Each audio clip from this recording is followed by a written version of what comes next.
It was Albert Breer of SI.com who once upon a time was embedded with the Patriots while with NFL Network until he asked Bill Belichick some questions Belichick didn't like. Then Albert Breer was embedded with other teams.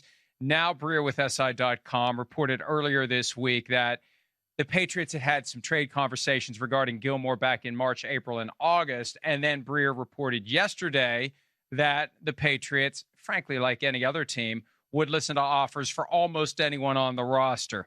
Belichick was asked about the possibility that they will be sellers as the trade deadline approaches. Here's what Belichick had to say. If you guys lose this weekend, are you automatic sellers at the trade deadline? I think that's what everybody's wondering and kind of the talk radio fodder. And maybe it's not something you entertain, but that, I think, is the question.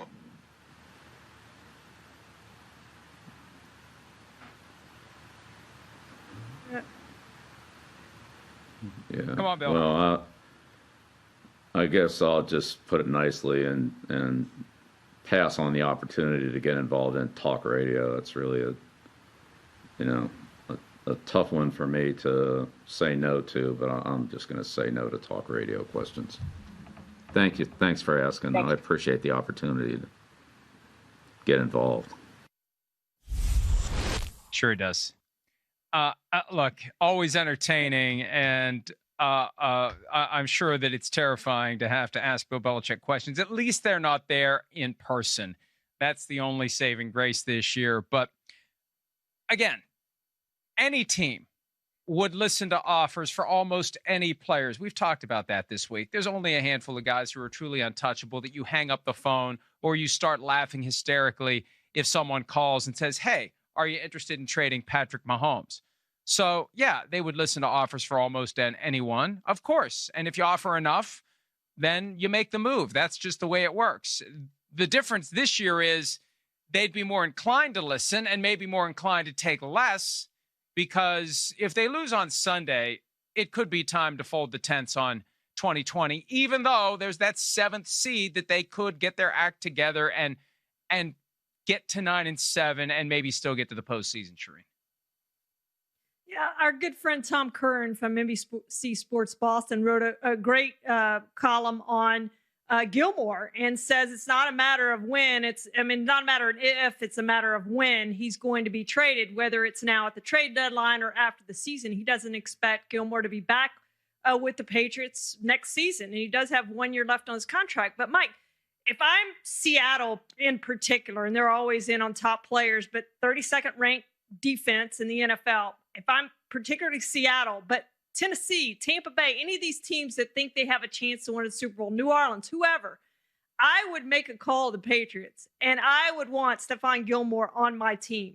I think he's still, if not the best cornerback in football, he's definitely in the top 5, and he will improve whatever team he goes to. So it's not only about getting him on your team to help your team, but keeping him off of one of these other contenders. I think he's going to end up with somebody, because I think somebody's going to make a really good offer to the Patriots that they can't turn down. And I do think they're looking to trade him. So it's going to be an interesting next few days, I think, for the Patriots, Gilmore, and see who else they have that they might ship out. I don't see a ton of players on that roster that I would want. I mean, they had 8 opt-outs. A lot of those guys you might be talking about have opted out of this season. So I don't see a ton of other players getting traded, but I do think there's a high possibility that this guy is gone at some point in the next few days. We saw the Lions get active the other day trading for Cowboys defensive end Everson Griffin. And if I were Bill Belichick, the Lions are the team that I would hope would call Matt Patricia, former defensive coordinator, knows Stephon Gilmore. Bob Quinn had been part of that Patriots cabal before he got the job. So there's a line of communication there. And I'd say the Lions, of all those teams, the most likely to have the highest draft pick, if it would be a first rounder that you could get for Stephon Gilmore. So I would want the Lions' first round pick over anyone else's if I could choose. And who knows what the Lions may be thinking along those lines. I was surprised they traded for Everson Griffin, but here they are at 3-3. And if they would get Stephon Gilmore, they do become serious contenders for the 7th seed or the 6th seed in the NFC. So here's the thing that I've believed all week. Wednesday, Thursday were the action days for trades. It doesn't mean they can't happen, but if you want the guy for week 9, yesterday was the day to do it.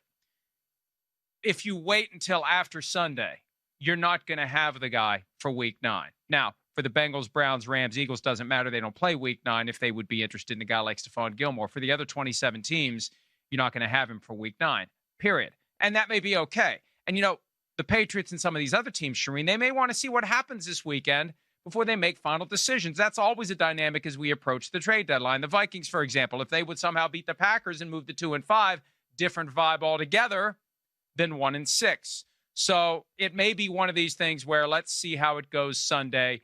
If the Patriots win, maybe they keep Stephon Gilmore. If they don't win, then maybe it's time to move on. So I agree with you, though. I think other teams should be interested. The question is, are you comfortable with the salary next year, and are you willing to give up a first-round pick to improve your defense now?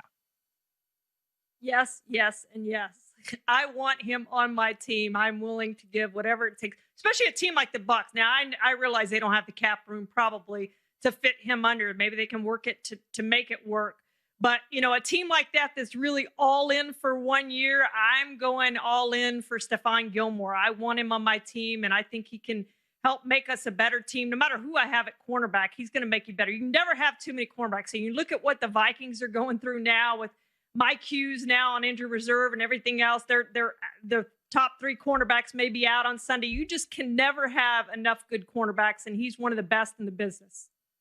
And it wouldn't surprise me if the Buccaneers try to pull something off. They've already pushed all their chips into the middle of the table. They've thrown the watch onto the pile. They've thrown the keys onto the pile. You may as well put the deed on there, too. What the hell? Let's go get a Super Bowl win, and let's do it with Stephon Gilmore on top of Tom Brady and Rob Gronkowski and Leonard Fournette and LaShawn McCoy and most recently Antonio Brown.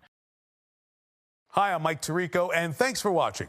Make sure to hit subscribe for the latest news and highlights from NBC Sports.